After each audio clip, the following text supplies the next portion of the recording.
कड़कती ठंड की दोपहर में पति के साथ संभोग करने में जो आनंद है वो दुनिया के किसी और काम में नहीं है। खास तौर पर जब आपकी नई नई शादी हुई है और एक हैंडसम खूब प्यार करने वाला पति मिला हो। वो लड़कियां इस बात को ज्यादा समझ पाएंगी जिनकी नई नई शादी हुई हो। नवंबर में मेरी शादी हुई थी, अच्छा परिवार मिला था, प्यार करने वाला पति मिला था। दोस्त की तरह एक नंद और दो जेठानियां मिली थी। और पतिदेव तो इतने रोमांटिक कि जब मौका मिले जहां मिले शुरू हो जाते थे। उनका कहना था ऐसा करने से प्यार और विश्वास में गहराई आती है। मैं सच बोलूं मुझे प्यार विश्वास का तो ज्यादा नहीं पता, पर पति रोमांटिक मिल जाए तो जिंदगी में मजे हैं। जनवरी का महीना था, कड़ाके की ठंड पड़ रही थी और तकरीबन 1 बजे खाना खाकर सभी अपने अपने कमरे में आराम करने गए। मैं और मेरे पतिदेव भी अपने कमरे में आ गए। थोड़ी बात शुरू हुई थी, लेकिन सभी जानते हैं ठंडी में बात कहाँ से कहाँ पहुँच जाए कोई नहीं जानता। हम दोनों का भी यही हाल था, जैसे ही कुछ होने वाला था तभी मम्मी जी जोर से बुलाए। तुरंत दरवाजा खोला और बाहर चली गई। उन्होंने बोला बर्तन ऐसे ही पड़े हैं, ये शुभ नहीं है, जाओ आराम करो, आगे से ध्यान देना, मैं साफ कर देती हूँ अभी। मैंने बोला मम्मी आप रहने दीजिए, मैं कर देती हूँ, और मन ही मन में सोचने लगी कि इतना अच्छा सीन था, फालतू मम्मी जी ने बुला लिया। धीरे धीरे मैं जैसे पुरानी होती गई। मम्मी मुझे हर चीज पर टोकने लगी। उनका सबसे ज्यादा गुस्सा इस बात पर होता कि मैं काम करने में देरी कर रही हूँ, जबकि मैं हर काम अपने हिसाब से करती थी। धीरे धीरे ये बात जेठानी जी को भी बोली जाने लगी। एक दिन सभी को ऑफिस जाना था और ना जाने कैसे इन लोगों के निकलने के समय तक भी नाश्ता और लंच नहीं बन पाया। इसे सुन माँ जी ने हम दोनों लोगों को डांट लगाई। शाम को जब पतिदेव घर पर आते हैं तो मैंने ये बात बताई तो वो मेरे ऊपर ही बोलने लगे कि तुम्हें ध्यान देना चाहिए, ऑफिस का समय इधर उधर नहीं हो सकता। धीरे धीरे पता नहीं कैसे शाम का खाना जो पहले 8 बजे तक हो जाता था, अब उसे होने में 11 बजने लगा था। माँ का गुस्सा मेरे और जेठानी पर फूटता कि तुम लोगों ने आते ही घर का सारा रूटीन बदल दिया। 11 बजे खाने के बाद सोते सोते 1 बज जाता और सुबह उठने में तकलीफ होती, फिर नाश्ता बनाने में आलस आता। हम दोनों देवरानी जेठानी इस चक्कर में पड़े रहते कि जल्दी से बिना कम मेहनत का खाना बना दिया जाए, और इस बात का फ्रस्ट्रेशन पतिदेव और बड़े भैया में भी देखने को मिलने लगा था। लेकिन गलती कहाँ हो रही थी समझ में नहीं आ रहा था। धीरे धीरे घर की शांति भी भंग होने लगी।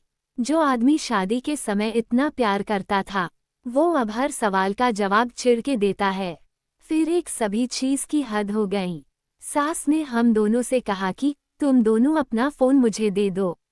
हम दोनों को गुस्सा आता है, मैं तो कुछ बोलती नहीं हूँ, पर जेठानी जी बोल देती है कि मम्मी घर को घर रहने दीजिए, इसे जेल मत बनाइए।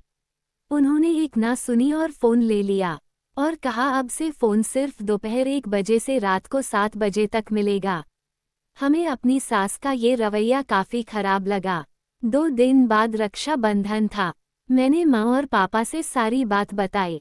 जब मैं अपने भाई को राखी बांधने गई थी, मेरी माँ और भाई भड़क गए और बोले अभी बात करता हूँ, किसी की पर्सनल चीज को लेने का क्या हक बनता है। पापा ने भाई को समझाया और बोला तुम इतने बड़े नहीं हुए हो जो इसकी सास से ऐसे पेश आओ। फिर पापा मुझे कोने में ले जाते हैं और बोलते हैं बेटा तुम्हारी सास तुमसे उम्र में बड़ी है, एक बार उनकी बात मानो, आखिर इसमें कुछ सच्चाई हो। मैं घर आती हूँ और अगले दिन सुबह जल्दी उठ के खाना बनाती हूँ, समय पर सबको खाना देती हूँ और घर के सारे काम भी निपटा देती हूँ। लगभग 1 महीने बाद मुझे और मेरी जेठानी को ये बात समझ आई कि हम दोनों का हाथ धीमा क्यों चल रहा था। जो काम पहले 8 बजे होता था वो अब 11 बजे क्यों हो रहा। इसके पीछे कारण था मोबाइल, और मोबाइल में भी सबसे खतरनाक चीज छोटी शॉर्ट वीडियो जो एक के बाद एक देखते जाओ, कैसे समय को खा रही है पता ही नहीं चलता। मैंने ये भी देखा कि जब से शॉर्ट देखना बंद किया किसी भी चीज पे ज्यादा ध्यान टिकने लगा। कोई भी बात काफी जल्दी समझ आने लगी। और सबसे बड़ी बात, पहले घर का सारा काम करके 2 बजे खाली होते थे, अब 12 बजे हो जाते हैं। मुझे और जेठानी जी को इस बात को समझने में समय लगा, लेकिन आज 1 साल हो गया है। अब सुबह उठ के फोन ना देखना अपने आप में एक अच्छी आदत बन गई है। शायद मेरे पापा ये बात जानते थे, इसलिए बड़ी सहूलियत से बोल दिया कि जो सास बोल रही हैं कुछ दिन करके देखो। हमारे घर में होने वाली किचकिच खत्म हो गई। अब सोचिए ये शॉर्ट्स कितनी खतरनाक चीज है। मेरा जो हाल था वही हाल आज की हर लड़की और लड़के का है। शॉर्ट और रील के चक्कर में जो काम 10 मिनट का है वो 2 घंटे में पूरा होता है।